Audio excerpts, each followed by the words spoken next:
Hello बच्चों। जैसा कि हम लोगों ने लास्ट लेक्चर में किया था, लास्ट लेक्चर में हम लोगों ने इक्विवेलेंट मास को समझना शुरू किया था। हम लोगों ने जो लास्ट क्लास में कंसंट्रेशन टर्म्स शुरू की थी वो थी नॉर्मेलिटी, और नॉर्मेलिटी को करते हुए हमारे सामने एक टर्म आई थी इक्विवेलेंट मास, जो कि हमारे लिए बिल्कुल नई थी। तो उसे समझने का हम प्रयास कर रहे थे और हमने देखा था कि इक्विवेलेंट मास की कैलकुलेशन किस तरीके से हम कर सकते हैं एसिड्स के लिए और बेस के लिए। आज हम उसी के बारे में और आगे पढ़ने वाले हैं, और आज हम कैलकुलेशंस करेंगे इक्विवेलेंट मास की एटम्स के लिए, आयंस के लिए और सॉल्ट्स के लिए या फिर आयनिक कंपाउंड्स के लिए।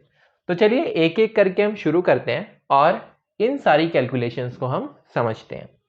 देखिए, सबसे पहली जो कैलकुलेशन हम करने वाले हैं वो है यहां पर इक्विवेलेंट मास ऑफ एटम। हम यहां पर इक्विवेलेंट मास ऑफ एटम देखेंगे। देखिए, एटम का जो इक्विवेलेंट मास है वो बराबर होता है एटॉमिक मास डिवाइडेड बाय, ठीक है, एटॉमिक मास तो सभी को पता है, एटॉमिक मास आप निकाल सकते हो, ठीक है, सभी को वैल्यूज पता है। जैसे हाइड्रोजन की अगर हम बात करें तो उसका एटॉमिक मास कितना होता है, 1 होता है। अगर हीलियम की बात करें तो उसका एटॉमिक मास कितना होता है, 4 होता है। लिथियम की बात करें तो उसका एटॉमिक मास कितना होता है, 7 होता है। इसी तरीके से आपको एटॉमिक मासेस पता है डिवाइडेड बाय उसकी वैलेंसी, ये होता है इक्विवेलेंट मास किसी भी एटम का। अब देखिए, इक्विवेलेंट मास निकालने के लिए आपको पता होनी चाहिए वैलेंसी। अब ये वैलेंसी क्या होती है? वैलेंसी होती है जो हमारे एटम्स होते हैं उनकी कंबाइनिंग कैपेसिटी क्या है ना, कितने के साथ वो जुड़ सकते हैं। सिंपल भाषा में अगर हम बोलें तो वैलेंसी किस चीज को बताती है कि जो हमारा एटम है वो कितने दूसरे एटम्स के साथ जुड़ सकता है, यही हमारी क्या होती है, वैलेंसी। जैसे अगर मैं नाइट्रोजन की बात करूं तो नाइट्रोजन का आपने एक कंपाउंड देखा होगा अमोनिया, NH3। तो यहां पर आप देखते हो कि नाइट्रोजन जो है वो 3 हाइड्रोजन से जुड़ा है, तो इसका मतलब नाइट्रोजन की जो वैलेंसी है वो कितनी है, 3 है। इसी तरीके से आप अगर देखना चाहो तो हीलियम, हीलियम जो है क्या होता है, नोबेल गैस होती है, और इसकी जो इलेक्ट्रॉनिक कॉन्फ़िगरेशन है वो होती है 1s2। यहां पर कोई भी ऐसा इलेक्ट्रॉन नहीं है जो कि बॉन्ड बनाना चाहता हो, तो यहां पर जो वैलेंसी निकल कर आती है वो निकल कर आती है 0। आप लोगों को 1 to 20 तक वैलेंसी निकालना आना चाहिए, ठीक है, और ये वैलेंसी निकालना बहुत ही आसान होता है। इसे हम बिल्कुल एक सिंपल से ट्रिक से समझेंगे। तो चलिए शुरू करते हैं। मैं आप लोगों को पहले वो ट्रिक बता देता हूं और उसके बाद मैं उसके पीछे का कंसेप्ट भी आप लोगों को बता दूंगा।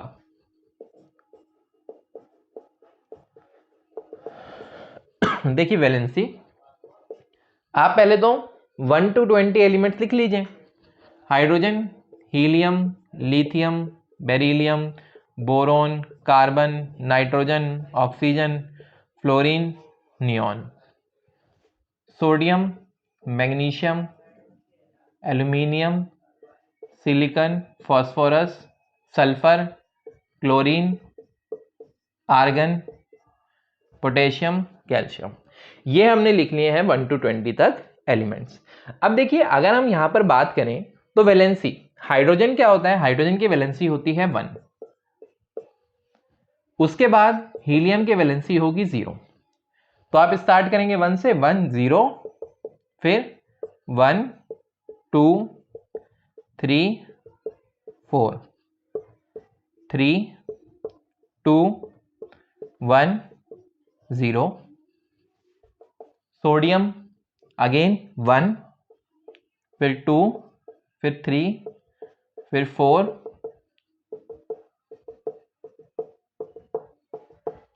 4 यहां तक हो गया, उसके बाद फिर 3, फिर 2, फिर 1, फिर 0, फिर 1, फिर 2। तो आप देखेंगे कि आप किस तरीके से कर रहे हैं, 1 0 1 2। जब भी आप वैलेंसी निकालने जाएंगे तो सिंपली आप क्या करिए, 1 से 20 तक एलिमेंट आपने लिखे और उसमें शुरू कर दीजिए काउंटिंग। 1 कम करिए 0, फिर 1 2 3 4, फिर उल्टा लिखिए उसको 3 2 1 डिक्रीजिंग ऑर्डर में 0, फिर 1 2 3 4 3 2 1 0 1 2। तो बस सिंपल आपको ये नंबर ध्यान में रखना है, आपकी सारी वैलेंसी कवर हो गई। 1 0 1 2 3 4 3 2 1 0 1 2 3 4 3 2 1 0 1 2। ठीक है। तो जो भी वैलेंसी आपसे निकालने के लिए बोला जाए 1 से 20 तक, तो सिंपली बहुत ही आसान तरीका है जिसको करने के लिए आप क्या कर सकते हैं, आप शुरू करिए हाइड्रोजन से और बोलिए 1 0 1 2 3 4 3 2 1 0 1 2 3 4 3 2 1 0 1 2, ये आपकी वैलेंसी हो गई। अब इसे कि एक्चुअली में किस तरीके से हमने निकाला, इस तरीके को समझने के लिए, ताकि अगर आप एग्जाम में कभी भूल भी जाओ तो कोई परेशानी नहीं है, आप तुरंत वैलेंसी वहां पर निकाल सकते हो। तो ध्यान से समझो इसे। देखो हाइड्रोजन, हाइड्रोजन की अगर हम बात करें तो इसके अंदर आप लोगों को इतना तो पता है 4 शेल हैं, KLMN 4 शेल होते हैं ना, पहले में 2 इलेक्ट्रॉन आते हैं, दूसरे में 8, तीसरे में 18 है ना। तो इतना ध्यान दो कि इसका मतलब यहां पर 1 इलेक्ट्रॉन भरा हुआ है, ये कितनी बॉन्ड और बनाने जा सकता है, 1। और सिंपली जब 1 लिखा हुआ है ना, तो आप क्या करो, 1 ही यहाँ पे क्या हो जाएगी इसकी वैलेंसी। अब दूसरा अगर हम बात करें, अगर इसमें 2 की बात करें तो K में अगर 2 आ गए तो मुझे एक बात बताओ कि ये वाला शेल तो पूरा भर गया। अगर ये शेल पूरा भर चुका है तो इलेक्ट्रॉन्स बॉन्डिंग बनाएंगे कहां से, तो इसलिए बॉन्डिंग यहां पर पॉसिबल नहीं है। इसीलिए हम ये बोल सकते हैं कि K, पहले वाले में तो 1 इलेक्ट्रॉन था, 1 इलेक्ट्रॉन और कहीं से शेयर हो जाता, बॉन्डिंग बन जाती। लेकिन दूसरे वाले में यहां पर देखो 2 इलेक्ट्रॉन हो गए हैं पूरे, तो अब बॉन्ड बनना पॉसिबल नहीं है। तो इसीलिए हम लोग देख रहे हैं कि यहां पर कोई भी बॉन्डिंग नहीं हो रही, इसीलिए यहां पर वैलेंसी क्या है, 0 है। सिंपल है। अब देखिए के शेल को अभी आप हटा दीजिए। हम कभी भी अगर वैलेंसी निकालने जाते हैं तो हम वैलेंस शेल से देखते हैं, क्यों, क्योंकि जो वैलेंस शेल है उसी के इलेक्ट्रॉन हमेशा बॉन्डिंग में पार्टिसिपेट करते हैं। तो चलिए समझते हैं। नेक्स्ट अगर मैं बात करता हूं एल की, ठीक है, नेक्स्ट कौन आएगा, एल। तो करिए इसमें। अब देखिए 2 इलेक्ट्रॉन तो यहां तक भर चुके थे, इसके बाद अगला इलेक्ट्रॉन 1 इलेक्ट्रॉन भरेंगे, 1 भरेंगे तो 1 इलेक्ट्रॉन ही है जो बॉन्ड बना सकता है, वैलेंसी यहां पर क्या होगी, 1। बेरिलियम में बात करोगे 2 इलेक्ट्रॉन एक्स्ट्रा है, 2 बॉन्ड और बन सकती हैं, ठीक है, 2 बॉन्ड और शेयरिंग हो सकती है, तो 2 है। यहां पर 3 इलेक्ट्रॉन एक्स्ट्रा है तो 3 बॉन्ड और शेयर हो सकती है। यहां पर 4 इलेक्ट्रॉन एक्स्ट्रा है तो 4 बॉन्ड बन सकती हैं, ठीक है, 4 बार शेयरिंग हो सकती है इलेक्ट्रॉन्स की। जैसे आपने देखा होगा कार्बन कितनी बॉन्ड बनाता है, 4 बॉन्ड बनाता है ना, CH4, मीथेन बोलते हैं इसे हम, है ना। नाइट्रोजन, नाइट्रोजन 3 बॉन्ड बनाता है यूजुअली, अभी मैंने एग्जांपल लिया अमोनिया। कैसे, इसमें 5 इलेक्ट्रॉन ऑलरेडी हैं। अब आप बोलोगे सर 5 इलेक्ट्रॉन है तो 5 से बॉन्ड बनाएंगे, 10 हो गए। पर इस चीज को समझो कि एल में है ना, तो एल में इसका मतलब 8 ही इलेक्ट्रॉन तो हो सकते हैं, तो 5 इलेक्ट्रॉन ऑलरेडी थे, तो इनमें से अगर कोई 3 भी बॉन्ड शेयर कर लेंगे, 3 इलेक्ट्रॉन सामने वाले के, 3 इनके, तो 8 पूरे हो गए ना। तो फिर इसलिए बेकार में चक्कर में क्यों पड़ना है अपने को भाई, 5 और 3 क्या हो गया, 8 हो गया। सिंपल। आप लोग या तो ये लॉजिक लगा लो, ठीक है, कि इसको कितने इलेक्ट्रॉन पूरे करने हैं, 8, तो ये क्या करेगा, 5 इसके पास ऑलरेडी है, 3 ही बाहर से शेयर करेगा। या फिर आप क्या करो कि जब भी आपके सामने K को छोड़कर कोई सा भी शेल हो और उसमें 4 आपको लिखा हुआ मिल गया ना, 4 से ऊपर जब भी आएगा तो हमेशा क्या करो, दिमाग मत लगाओ, 8 - 5 कर दो, या फिर 8 माइनस जो भी नंबर है वो कर दो। 8 - 5 यानी वैलेंसी कितनी आ गई, 3 आ गई। यहां पर देखो ये कितना होगा, ऑक्सीजन, ऑक्सीजन में 6 इलेक्ट्रॉन। अब चाहो तो आप दिमाग लगा लो कि 8 इलेक्ट्रॉन करने के लिए कितनी बॉन्ड बनानी पड़ेगी, 2। तो या तो आप ये दिमाग लगा लो, ये सिंपल, 8 - 6 करो, वैलेंसी कितनी आ गई, 2। फ्लोरीन ये 7, अब लगा लो दिमाग, 8 - 7 = 1। नियॉन, नियॉन में देखोगे तो 8 इलेक्ट्रॉन पूरे हो गए भाई। अब ये क्यों बॉन्ड बनाने जाएगा, क्यों परेशान होगा, ठीक है। ऐसा थोड़ी ना कि भाई किसी के पास अगर मान लो आपका अगर पेट खाली है ना, मान लो थोड़ा बहुत आपने खाया है, तो आपका ध्यान इधर उधर भटकेगा, आप ढूंढोगे पिज्जा मोमोज बर्गर वगैरह जो आपको मिल जाए। पर जब आपका पेट पूरा भर गया है तो उसके बाद आपके सामने कुछ भी रख दिया जाए आप नहीं खाओगे, ठीक है। तो ये भी नियॉन की भी वही कहानी है भाई, पेट पूरा भर चुका है, ऊपर तक भर चुका है, अब कुछ खाने की अगर इच्छा भी है तो नहीं खा सकता है, ठीक है। तो नियॉन की ये वाली सिचुएशन है, तो यहां पर वैलेंसी क्या है, 0। आप चाहो तो दिमाग यहां पे लगाओगे इस तरीके से भी तो भी आ जाएगा, नहीं तो 8 - 8 करोगे तब भी 0 आ जाएगा, ठीक है। फिर हम बात करते हैं सोडियम की। अब आ गए अब एम शेल पे, तो एम की बात करें, चलिए 1, भाई दिमाग इन लगाना, 1 इलेक्ट्रॉन है, 1 बॉन्ड बनाएगा, ठीक है, वैलेंसी क्या हो गई, 1। ये दो दो इलेक्ट्रॉन है, वैलेंसी क्या हो जाएगी 2। ये 3 इलेक्ट्रॉन, ठीक है, वैलेंसी क्या हो जाएगी 3। यहां पर देखो ये 4 इलेक्ट्रॉन, वैलेंसी क्या हो जाएगी 4। फिर फॉस्फोरस, फॉस्फोरस की बात करें तो फॉस्फोरस में क्या होगा, अगेन कैसे 3 आया, क्योंकि अब 5 इलेक्ट्रॉन हो चुके हैं, ठीक है। अच्छा 1 मिनट में आया मैं जस्ट, हाँ वो थोड़ा सा एक कॉल आ गया था। चलिए फॉस्फोरस, ठीक है, यहां पर क्या है एम में 5, तो वही आप क्या करेंगे 8 - 5 3। सल्फर, सल्फर में अगर आप देखेंगे तो कितना होगा, अगेन 6, फिर से आप क्या कर देंगे 8 - 6।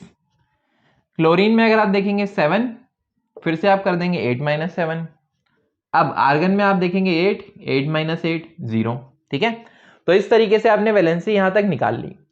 अब यहां पे आके थोड़ा आप ध्यान से देखिएगा, देखिए एक एक्चुअली में एक प्रॉपर्टी होती है, मैंने आपको ये तो बता दिया कि एम के अंदर 18 इलेक्ट्रॉन आ सकते हैं, लेकिन अगर ये आउटर मोस्ट शेल होता है ना तो इसके अंदर 8 से ज्यादा इलेक्ट्रॉन नहीं आते, ठीक है। आउटर मोस्ट अगर ये शेल होता है तो इसके अंदर 8 से ज्यादा इलेक्ट्रॉन नहीं आते। तो इसका मतलब अगर आप पोटेशियम की बात करेंगे तो पोटेशियम में एक्चुअली क्या हो चुका है 2,8,8 के एल एम यहां तक भर चुके हैं। अब आप अगर एन से शुरू करेंगे तो एन में क्या होगा, 1 इलेक्ट्रॉन आना है, एन में 1 इलेक्ट्रॉन आएगा। अब यहां से भर रहा है तो वैलेंसी कितनी होगी बोलो 1। कैल्शियम 2, यहां पर कितने इलेक्ट्रॉन हो गए 2, तो वैलेंसी कितनी होगी 2। तो इस तरीके से हम लोगों ने समझ लिया है कि वैलेंसी किस तरीके से हम कैलकुलेट कर सकते हैं, ठीक है। तो मैं आपको सिंपल सुपर इजी तरीका है, अगर आपको कभी भी वैलेंसी निकालनी है तो आप इस ट्रिक को इस्तेमाल करिए और आराम से आपकी वैलेंसी निकल जाएगी। देखिए वैलेंसी कैसे निकालेंगे, आप 1 to 20 तक एलिमेंट लिखे हुए हैं, आप क्या करिए 1 0 1 2 3 4 3 2 1 0 1 2 3 4 3 2 1 0 1 2, बस इतना आपको याद रखना है। तो मेरे साथ आप बोल सकते हैं क्या 1 0 1 2 3 4 3 2 1 0 1 2 3 4 3 2 1 0 1 2। इतना अगर आपको दिमाग में है तो आप 1 से 20 तक आसानी से कभी भी वैलेंसी निकाल सकते हैं। तो चलिए फटाफट से इसे नोट डाउन करिए और हम आगे बढ़ते हैं और देखते हैं कि इक्विवेलेंट मास ऑफ एटम किस तरीके से निकाला जा सकता है।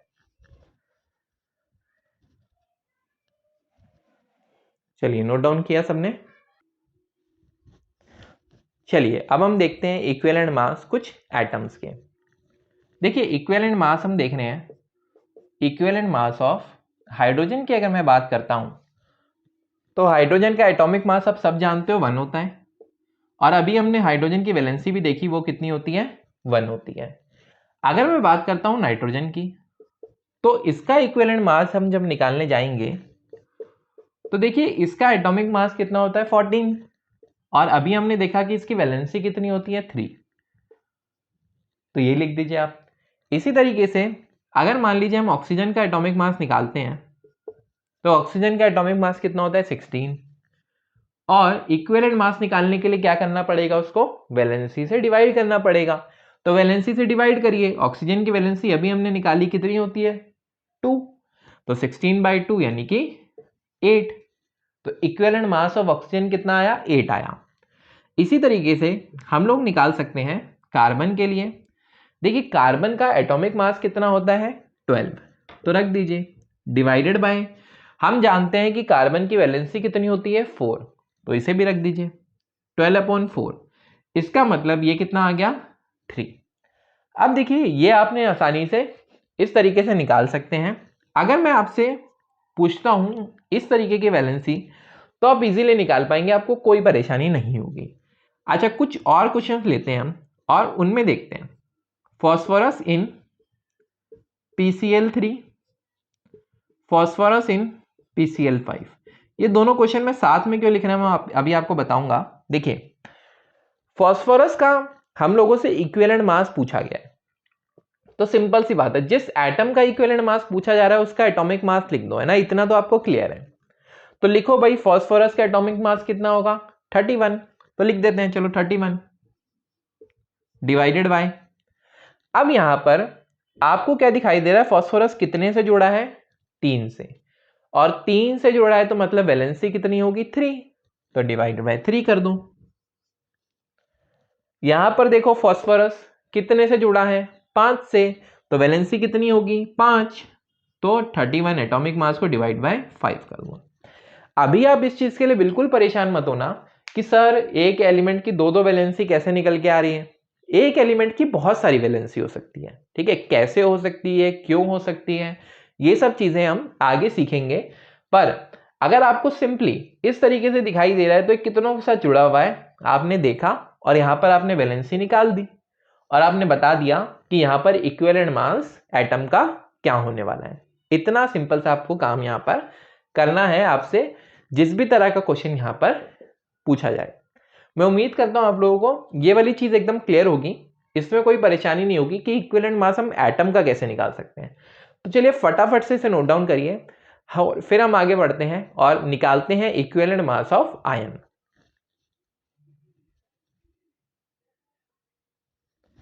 चलिए तो शुरू करते हैं हम लोग इक्विवेलेंट मास ऑफ आयन निकालना। इक्विवेलेंट मास ऑफ आयन, देखिए आयन आप लोग जानते हैं दो तरीके के होते हैं, एक होता है कैटायन और दूसरा होता है एनायन, ठीक है। तो यहां पर आपको क्या करना होता है, इक्विवेलेंट मास ऑफ आयन निकालने के लिए आप आयनिक मास को डिवाइड कर देते हो आयनिक मास, या आयंस के लिए हम एक टर्म और यूज करते थे, फॉर्मूला मास। फॉर्मूला मास, इसे आप डिवाइड कर देते हो किससे, चार्ज से। चार्ज में केवल मैग्नीट्यूड, इसका मतलब क्या है कि हमें नेगेटिव पॉजिटिव से कोई मतलब नहीं है। अगर नेगेटिव होगा तो भी ठीक है, पॉजिटिव होगा तब भी ठीक है, ठीक है। जैसे कि अगर मुझसे पूछा जाता है equivalent mass of OH minus ion का इक्विवेलेंट मास, तो मैं क्या करूंगा, आयनिक मास। भाई आयन का मास कितना है मैं वो देख लेता हूं। आयन में है क्या क्या, ऑक्सीजन है, ऑक्सीजन का मैं जानता हूं 16 होता है। हाइड्रोजन है, हाइड्रोजन का मैं जानता हूं 1 होता है। 16 + 1 अपॉन चार्ज कितना है, 1 है ना, कुछ भी नहीं लिखा होता मतलब 1 होता है। तो कितना हो गया, 16 + 1 अपॉन 1 यानी कि 17। इसी तरीके से अगर मुझे कोई दूसरा आयन दे दे CO3 2- तो भी निकल जाएगा भाई। आयनिक मास, कार्बन है ना 12, ऑक्सीजन है 3 है, 16 3 48, 48 + 12 60, तो 60 डिवाइडेड बाय क्या करना पड़ेगा 2, कितना आएगा 30। इसी तरीके से अगर मान लो और आपको कोई दूसरे आयन दे देता है, कोई भी आयन आपको दे सकता है वो, अगर मान लीजिए NO3- दे दिया, 16 3 48, 48 + 14 इसका मतलब 62, 62 डिवाइडेड बाय ऊपर चार्ज कितना है 1, तो इसका मतलब कितना हो गया 62 हो गया। तो ऐसे कोई भी क्वेश्चन आए तो आप आसानी से कैलकुलेट कर पाओगे। चलिए और कोई क्वेश्चंस कर लेते हैं। SO4 2-, ठीक है। देखिए आपको ये क्वेश्चंस करने का फायदा तभी होगा जब मैंने क्वेश्चन कराया, एक क्वेश्चन कराया, उसके बाद आप जब अगला क्वेश्चन अटेम्प्ट करेंगे तो आप वीडियो को पॉज करके पहले क्वेश्चन को खुद से ट्राई करिए और उसके बाद सॉल्यूशन को देखिए। सल्फर 32, ऑक्सीजन कितने, ऑक्सीजन 4 लिए, तो 16 4 64, 64 + 32 यानी कि 96, 96 डिवाइडेड बाय चार्ज कितना 2 का, तो 96/2 यानी कि कितना हो गया 48। चलिए कुछ और आयंस लेके हम लोग ट्राई कर लेते हैं। O2- और O2 2-। देखिए O2- अगर आपको गिवन होता है ना कहीं पर भी, दो ऑक्सीजन है और उन पे चार्ज नेगेटिव का लगा हुआ है, सिंगल नेगेटिव का, तो इसे हम क्या बोलते हैं, सुपर ऑक्साइड। क्या बोलते हैं इसे हम, सुपर ऑक्साइड, ठीक है, सुपर वाला ऑक्साइड है। और ये जो है O2 2-, दो ऑक्सीजन पे दो ही माइनस का चार्ज है, तो इसे हम क्या बोलते हैं, परऑक्साइड। ये बहुत ही इंटरेस्टिंग कैटेगरी है परऑक्साइड, जिसे आप आगे जाके सीखने वाले हो। O2 2-, दो ऑक्सीजन है दो नेगेटिव है, तो इसे हम बोलेंगे परऑक्साइड। दो ऑक्सीजन है एक नेगेटिव है, तो इसे हम बोलेंगे सुपर ऑक्साइड, ठीक है। खैर अभी हम उसमें नहीं जा रहे हैं कि एक्चुअली में है क्या, अभी तो हम सिर्फ और सिर्फ अपने क्वेश्चन सॉल्व कर रहे हैं। देखिए O2 माइनस की अगर हम बात करें, 2 ऑक्सीजन है तो इसका मतलब 32 डिवाइडेड बाय मैग्नीट्यूड कितना 1 यानी कि 32 इक्विवेलेंट मास। यहां पर देखिए O2 2 माइनस, इसका अगर आप देखेंगे तो कितना होगा 16 दूनी 32, 32 बटे ये 2 कितना हो गया 16। तो ये आपके पास इक्विवेलेंट मास निकल के आया। ध्यान रखना मैंने साइड में लिखा नहीं है कुछ भी, पर ये आपको लिखना है साथ साथ, और ये क्या है इक्विवेलेंट मास है, ठीक है। Na+ सोडियम पे कितना चार्ज होता है 23, कुछ पॉजिटिव ले रहे हैं ना आप। सोडियम पे सोडियम का एटॉमिक मास, सोडियम का आयनिक मास कितना है 23 डिवाइडेड बाय चार्ज कितना है 1, तो इसका मतलब कितना हो गया 23। चलिए कुछ और आयन लेते हैं और ट्राई करते हैं इन क्वेश्चंस को। Mg2+ अगर मेरे को गिवन है तो आयनिक मास कितना होता है मैग्नीशियम का, यहाँ पर 24 डिवाइडेड बाय, अगर मैं देखूंगा यहाँ पर चार्ज का मैग्नीट्यूड कितना है 2, तो कितना हो गया 12। चलिए कुछ और क्वेश्चंस लेते हैं, जैसे कि चलिए कैल्शियम ले लिया हमने, कैल्शियम 2+ या एल्यूमिनियम 3+ ले लीजिए, ठीक है। कैल्शियम की अगर हम बात करें तो आयनिक मास कितना होता है 40 डिवाइडेड बाय फॉर्मूला मास कितना होता है, फॉर्मूला मास तो अच्छा हमने ले लिया 40, चार्ज कितना होगा, चार्ज गिवन है भाई 2, 40/2 यानी कि 20। एल्यूमिनियम की बात करें तो आयनिक मास कितना होगा 27, तो लिख दो डिवाइडेड बाय वैलेंसी, ठीक है, यानी यहाँ पे चार्ज कितना है, मैग्नीट्यूड कितना है चार्ज का, वो कितना है यहाँ पर 3, तो 27/3 यानी कि 9। तो इस तरीके से आप लोग कैलकुलेशंस कर सकते हो कि अगर आपसे पूछा जाए कि यहाँ पर चार्ज का मैग्नीट्यूड किस तरीके से आप निकालोगे, और आपसे इक्विवेलेंट मास किसी भी आयन का पूछ ले जाए, चाहे नेगेटिव आयन हो चाहे पॉजिटिव आयन हो, आप आसानी से किसी भी आयन के लिए मैग्नीट्यूड कैलकुलेट कर सकते हो, equivalent mass of ion calculate कर सकते हो। चलिए एक दो एग्जांपल सॉल्व लेते हैं हम। आयरन की अगर हम बात करें, आयरन दो फॉर्म में एग्जिस्ट करता है, Fe2+ और Fe3+, यानी कि एक में 2 इलेक्ट्रॉन कम है और एक में 3 इलेक्ट्रॉन कम है। आयरन का जो एटॉमिक मास होता है, या फिर आप बोल सकते हो आयनिक मास कितना है यहाँ पर 56 डिवाइडेड बाय चार्ज कितना है, पहले में 2 है तो 2 से डिवाइड करो, 56 को 2 से डिवाइड करोगे तो 28 आएगा। Fe3+ ये कितना है, आयनिक मास 56, इसको अगर आप 4 से डिवाइड करोगे तो कितना आएगा 56/3, ठीक है। तो ये थे आपके कुछ इक्विवेलेंट मास ऑफ आयंस। आप आसानी से, अगर आपके सामने कोई नया क्वेश्चन भी आ जाएगा तो आप आसानी से इक्विवेलेंट मास ऑफ आयंस की कैलकुलेशन कर सकते हो। तो चलिए फटाफट से इसे नोट डाउन करिए और फिर हम बढ़ते हैं इक्विवेलेंट मास ऑफ सॉल्ट निकालने की तरफ।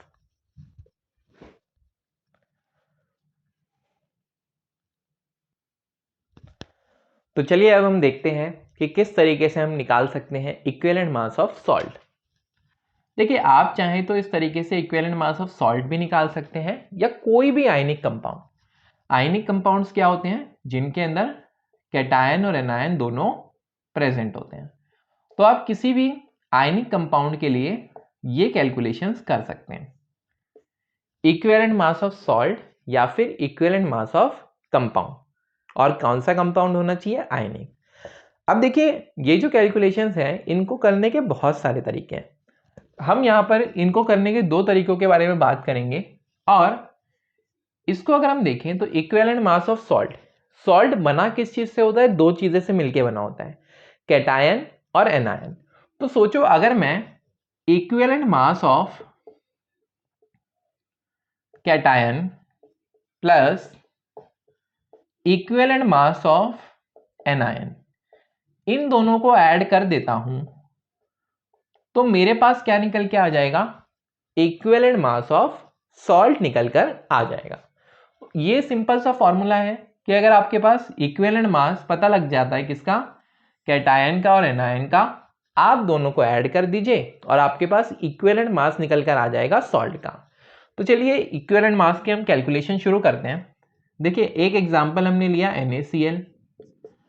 अब NaCl में आप क्या करेंगे, इक्विवेलेंट मास ऑफ Na+, ठीक है, इक्विवेलेंट मास ऑफ किसका लेंगे आप, इक्विवेलेंट मास Na+ का, साथ में आप इक्विवेलेंट मास ले लेंगे, मैं एक काम करता हूं यहां पर इसे EM लिख देता हूं शॉर्ट में, तो इक्विवेलेंट मास आप लेंगे किसका, Na+ का, और साथ में आप इक्विवेलेंट मास लेंगे किसका, Cl- का। तो देखिए ये आपका अब निकल कर आ जाएगा इक्विवेलेंट मास ऑफ NaCl। देखिए सोडियम का जो आयन है अभी उसका इक्विवेलेंट मास हमने निकाला है, कितना होता था, आयनिक मास यानी कि 23 डिवाइडेड बाय क्या होता था, चार्ज। तो चार्ज कितना है इसके केस में 1, प्लस में क्लोरीन का जो आयनिक मास है वो कितना होगा 35.5 डिवाइडेड बाय आप क्या कर देंगे चार्ज कितना है 1, तो इसका मतलब 23 प्लस 35.5 यानी कि NaCl का इक्विवेलेंट मास जो निकल कर आएगा वो निकल कर आएगा 58.5। तो चलिए आपको ये चीज अगर समझ में आई है तो फिर नेक्स्ट क्वेश्चन जो है वो मैं नहीं कराऊंगा, वो आप करेंगे। इक्विवेलेंट मास आपको निकालना है कैल्शियम कार्बोनेट का। तो आप यहां पर क्या करने वाले हैं, चलिए बताइए क्या आंसर है, फटाफट बताइए।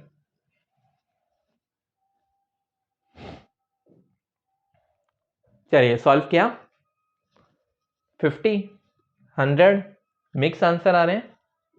चलो देखो इक्विवेलेंट मास आप निकाल रहे हैं किसका, कैटायन और एनायन का। यहां पर कैटायन क्या होगा, कैल्शियम Ca2+ है ना, क्योंकि कैल्शियम का तो फिक्स है 2+ स्टेट में ही होता है हमेशा। तो इक्विवेलेंट मास 2+, और इक्विवेलेंट मास कार्बोनेट का कितना होगा CO3 2-। तो देखिए कैल्शियम इक्विवेलेंट मास कितना, आयनिक मास डिवाइडेड बाय चार्ज कितना है 2, प्लस में CO3 2- अभी हमने निकाला था कितना था 60 डिवाइडेड बाय कितना होगा चार्ज यानी कि 2, 20 प्लस 30 यानी कि 50। ये इक्विवेलेंट मास निकल कर आया किसका, कैल्शियम कार्बोनेट का। चलिए कुछ और आयंस को लेते हैं और हम उन्हें भी सॉल्व करके देखते हैं। Equivalent mass of Na2CO3। देखिए जिसका भी आंसर सही आ रहा है वो मेरी तरफ से एक चॉकलेट खरीद के खा लीजिएगा, ठीक है। इक्विवेलेंट मास Na2CO3 का क्या करोगे आप, equivalent mass of Na+ plus equivalent mass of CO3 2-। देखो आपको इस चीज के लिए परेशान होने की जरूरत नहीं है कि कितने लिखे हुए हैं, यहां पर आपको सिंपल इक्विवेलेंट मास देखना है, 1 2 4 5 10 15 20 कुछ भी लिखे हो उससे कोई फर्क नहीं पड़ता, आपको यहाँ पर नहीं लिखना है। सिंपल आप इक्विवेलेंट मास लिख दो, आपका काम हो गया, ठीक है। तो इक्विवेलेंट मास सोडियम का कितना है, अभी निकाला था हमने 23, प्लस इसका भी हम निकाल चुके हैं कितना है 30, तो कितना हो गया यहाँ पर 23 प्लस 30 यानी कि 53। तो ये है हमारा सोडियम बाइकार्बोनेट का, सॉरी सोडियम कार्बोनेट का यहां पर कितना इक्विवेलेंट मास निकला 53, ठीक है। सोडियम कार्बोनेट का कितना निकला 53। चलिए इक्विवेलेंट मास AlCl3 का देख लेते हैं। देखिए इक्विवेलेंट मास ऑफ AlCl3 जब आप देखेंगे तो इक्विवेलेंट मास ऑफ Al3+ हम लोग ऑलरेडी निकाल चुके हैं, कितना निकाला था याद है 9, प्लस में इक्विवेलेंट मास ऑफ Cl- कितना होगा 27 डिवाइडेड बाय 3 यानी कि 9, प्लस Cl- का भी हमने निकाला था 35.5। इन दोनों को जब आप ऐड करेंगे तो कितना आएगा 35.5 प्लस 9 यानी कि 44.5। तो ये आपका इक्विवेलेंट मास निकल कर आएगा किसका, AlCl3 का। चलिए कुछ और क्वेश्चंस भी हम लोग ट्राई करते हैं। अगर आपसे पूछा जा रहा है इक्विवेलेंट मास NaOH का तो आप कैसे निकाल सकते हैं, तब आप करेंगे इक्विवेलेंट मास। देखिए यहां पर पॉजिटिव वाला आयन कौन होगा Na+, तो लिख दीजिए इक्विवेलेंट मास Na+, प्लस में इक्विवेलेंट मास OH-। यहां अगर आप देखेंगे तो इक्विवेलेंट मास Na+ कितना होगा 23, प्लस OH- कितना होगा 17, तो इसका मतलब इक्विवेलेंट मास यहां पर कितना निकला 40। चलिए एक और इक्विवेलेंट मास हम इस मेथड से निकालते हैं, फिर हम इक्विवेलेंट मास दूसरे मेथड से निकालने शुरू करेंगे। H2SO4 अब यहाँ पर क्या है, SO4 पे कैसा चार्ज होता है 2-। अभी थोड़ी देर पहले हमने निकाला भी है इसका इक्विवेलेंट मास। और हाइड्रोजन पे H+ होता है, 2 हाइड्रोजन है, कोई बात नहीं, जितने भी हो उससे हमें कोई मतलब नहीं है ना। Equivalent mass of H+ plus में इक्विवेलेंट मास ऑफ SO4 2-। तो देखिए यहाँ पर हाइड्रोजन, इसका इक्विवेलेंट मास अभी हमने निकाला था 1, प्लस में इसका भी हमने निकाला था इक्विवेलेंट मास। कैसे निकाला था, हम लोगों ने किया था आयनिक मास डिवाइडेड बाय चार्ज। तो आयनिक मास कितना था इसका 96 डिवाइडेड बाय चार्ज कितना था 2, तो 96/2 यानी कि 48। तो 1 + 48 इसका मतलब कितना आ गया था 49। तो ये हो गया हमारा इक्विवेलेंट मास की कैलकुलेशन। अगर हम फॉर्मूला यूज करते हैं equivalent mass of salt ionic compound, क्या, equivalent mass of cation plus equivalent mass of anion. ठीक है, तो एक फॉर्मूला आपके पास क्या निकल के आया कि इक्विवेलेंट मास ऑफ सॉल्ट अगर आपको निकालना है तो वो बराबर होता है equivalent mass of cation plus equivalent mass of anion. दूसरा मेथड हम लोग पढ़ने वाले हैं, पर फटाफट से आप पहले इसे नोट डाउन करिए, फिर हम चलते हैं अपने अगले मेथड पर।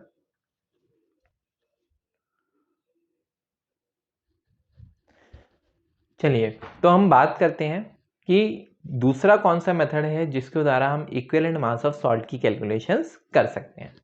देखिए, इक्विवेलेंट मास ऑफ सॉल्ट या आयनिक कंपाउंड निकालने के लिए आप चाहे तो ये फॉर्मूला भी यूज कर सकते हैं, और ये फॉर्मूला है molar mass divided by magnitude of charge on cation और एनायन।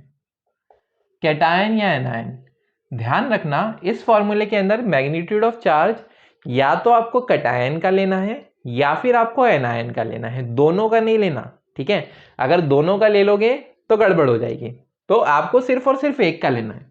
चलिए एग्जाम्पल से हम इसे समझते हैं। मान लीजिए फिर से अगर मैं इक्विवेलेंट मास निकालने जाता हूं NaCl का, तो NaCl का मोलर मास मैं जानता हूं कितना होता है 23 + 35.5 यानी कि 58.5। ठीक है, लिख दो इसे, डिवाइडेड बाय, अगर मैं बात करूं magnitude of charge on cation anion, तो यहां पर चार्ज कितना है Na+, और यहां पर चार्ज कितना है Cl-। ठीक है, तो Na+ Cl-, इसका मतलब चार्ज कितना है 1 का, तो डिवाइड बाय 1 कर दो। आप चाहो तो एनायन का चार्ज देख लो, उससे कोई फर्क नहीं पड़ता, सिर्फ और सिर्फ आपको मैग्नीट्यूड देखना है, यानी कि नेगेटिव आए या पॉजिटिव आए आपको हमेशा पॉजिटिव लेके चलना है। ठीक है, चलिए एक और एग्जांपल से हम इसे समझते हैं, जैसे कैल्शियम कार्बोनेट। अगर मैं बात करूं कैल्शियम कार्बोनेट की, तो इसका मोलर मास कितना होता है, हमने निकाला भाई, कितना होता है 100 होता है ना। 40 + 12 + 48 कितना हो गया 100। 100 डिवाइडेड बाय कितना होने वाला है, आप देखोगे कि इस पे चार्ज कितना है +2 का और इस पे चार्ज कितना है -2 का। तो इसका मतलब आपको magnitude of charge on cation anion लिखना था। चलिए एनायन की अगर मैं बात कर लूं, तो एनायन पे चार्ज कितना 2, तो लिख लीजिए 100/2, तो इसका मतलब कितना आ गया 50। सेम ही तो आया है, जो पहले हमने निकाला था वही आया है। ठीक है, अगर मैं बात करता हूं आपसे सोडियम कार्बोनेट की Na2CO3, तो यहां पर कितना होगा 23 × 2 46, 46 + 60 यानी कि 106, तो इसका मतलब 106। अब आप देखिए यहां पर कितने सोडियम है, 2 सोडियम है 2Na+, यहां पर कितना है -2। देखिए यहां पर एनायन का चार्ज कितना 2, यहां पर कैटायन का चार्ज कितना, कैटायन का चार्ज आप कैसे निकालोगे, कितने नंबर ऑफ कैटायन थे, है ना, और एक पे चार्ज कितना था, एक पे चार्ज था एक, टोटल कितने थे 2, तो 2 × 1 यानी कि टोटल चार्ज कितना हुआ 2 का। ठीक है, तो आपको हमेशा कितना चार्ज देखना है, यहाँ पर टोटल चार्ज देखना है। तो आप चाहे तो सोडियम की बात कर लो या फिर CO3 की बात कर लो, दोनों ही एक ही तरीके हैं। आपका आंसर निकला कितना 53, कोई फर्क नहीं पड़ेगा, चाहे आप Na+ की बात करो या फिर आप CO3 2- की बात करो, पर आयन सारे आपको लेके चलने हैं। चलिए एक और हम बात कर लेते हैं Al2SO4 का होल थ्राइस। अगर इसकी हम बात करें Al2SO4 का होल थ्राइस, तो यहां पर क्या होगा, एल्यूमिनियम 2 है और एक पे चार्ज कितना है +3 का। तो भाई देखो 2 इंटू +3 यानी कि टोटल चार्ज कितना 6 का।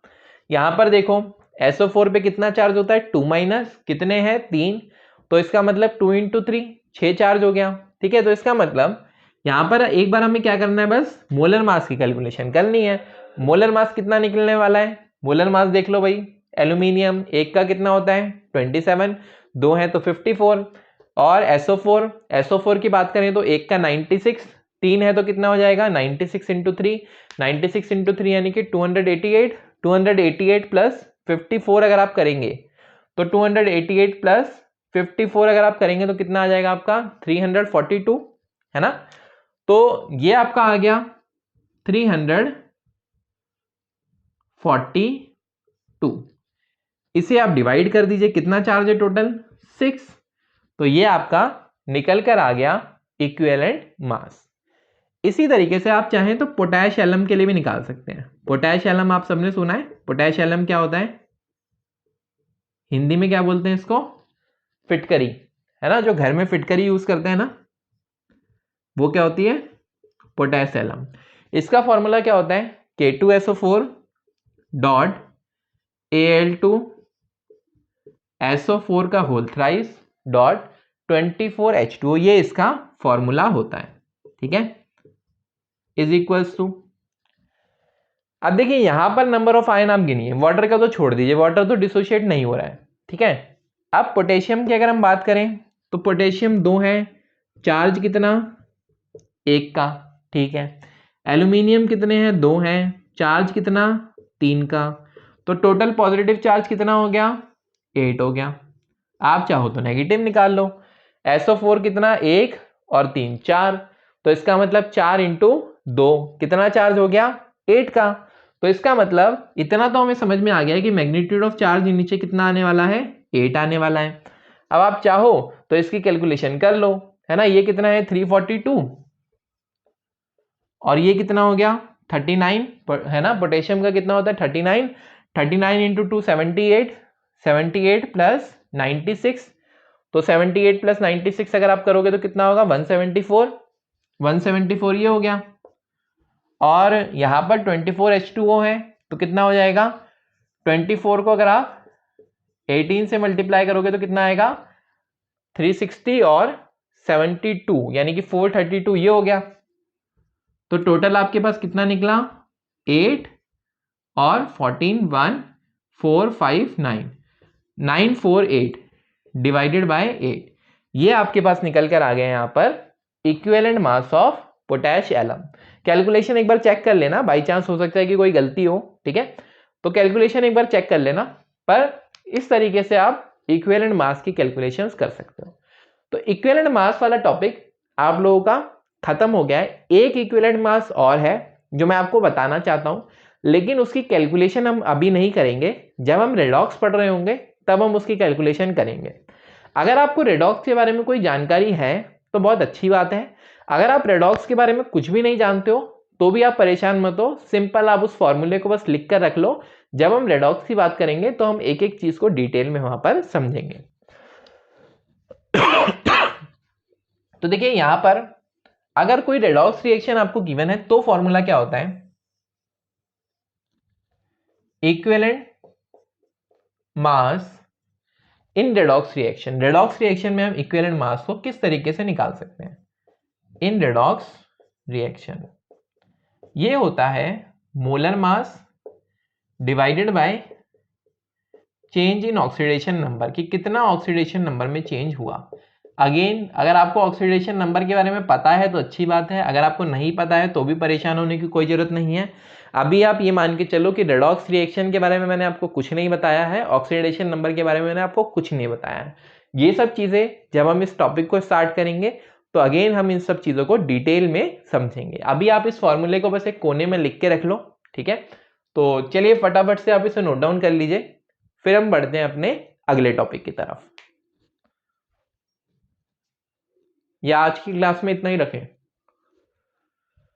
चलिए एक काम करते हैं, आज की क्लास में हम लोग इस टॉपिक को इतना ही रखते हैं, इससे आगे फिर हम लोग नेक्स्ट क्लास में पढ़ेंगे। तो चलिए फटाफट से आप लोग इसे नोट डाउन कर लीजिए, और शायद आप लोगों ने कर भी लिया होगा, मे बी नोट डाउन कर लिया होगा आप लोगों ने। देखिए, जो भी हम लोग कर रहे हैं वो बिल्कुल बेसिक से एडवांस की तरफ कर रहे हैं, ठीक है। तो आप लोग बिल्कुल मेरे साथ टाइम से जुड़े रहिए ना, क्योंकि अगर ये लेक्चर्स देखिए इकट्ठे होते चले जा रहे हैं ना, अभी आज ये 9वां लेक्चर है, तो जब ये लेक्चर्स इकट्ठे हो जाएंगे ना तो आप लोगों के लिए करने मुश्किल हो जाएंगे।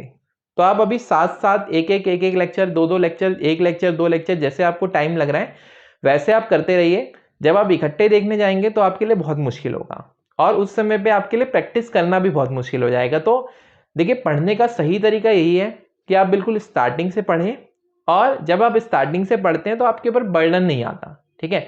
और अगर आप स्टार्टिंग से इसी तरीके से पढ़ते रहेंगे, क्वेश्चंस लगाते रहेंगे, तो आप लोगों को बहुत मज़ा आने वाला है केमिस्ट्री पढ़ने के अंदर। चलिए, मिलते हैं फिर हम लोग नेक्स्ट क्लास के अंदर। Good bye.